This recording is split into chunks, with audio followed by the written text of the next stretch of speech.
Uh, Representative Boebert, you're recognized for 5 minutes.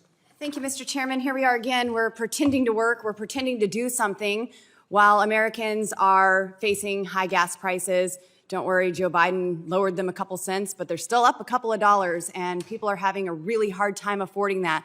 They're having a hard time affording energy for their homes.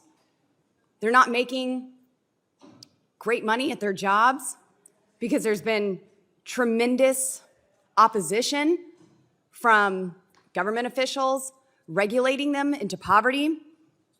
Here in this committee, in the House of Representatives, words don't matter because we can just change the definition if it doesn't fit the narrative. I think Americans are tired of that. Americans want fairness. And when you just change the definition of a word to make it fit what you're wanting to do, well, that's not really fair. We've changed the definition of recession.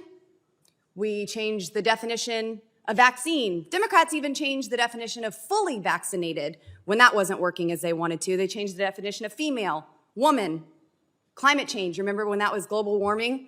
Well, that was debunked, so they had to change it. So now it's just climate change. And now, today, justice. Democrats are perverting justice.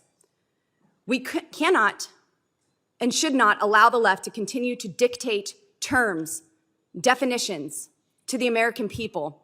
The idea of this so-called environmental justice, which is just what this bill is based on, has a dangerous Marxist foundation.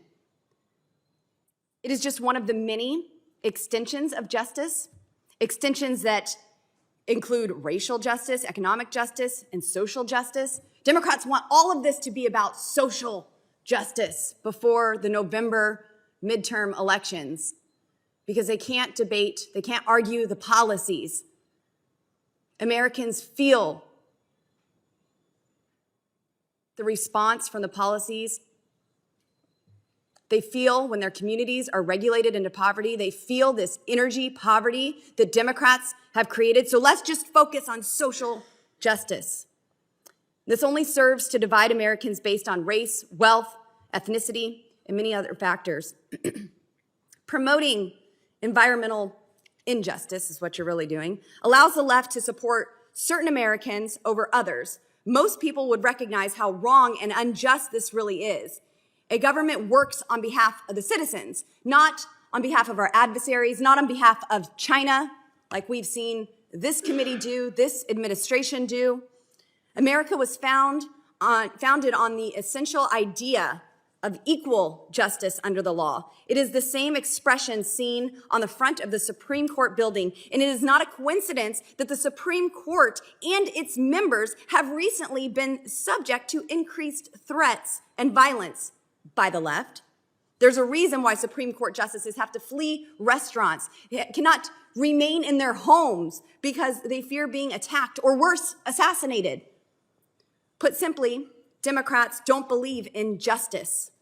They specialize in perverting justice to the point when they prefer to promote divisions in American society. The modern Democrat Party continues to embrace divisions based on race and wealth.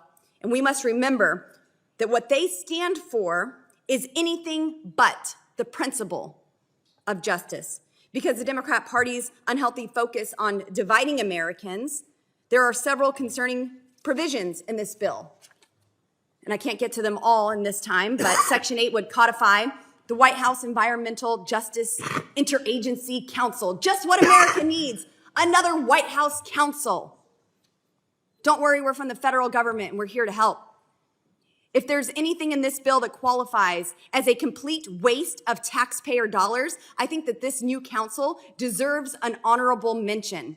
Section 9 would require that federal agencies develop new environmental justice strategies within 2 years. Section 15 would ensure that federal agencies order environmental justice into employees' daily activities. Section 12 would authorize $10 million a year without a sunset to develop transport systems to connect critically underserved communities with greater access to public lands.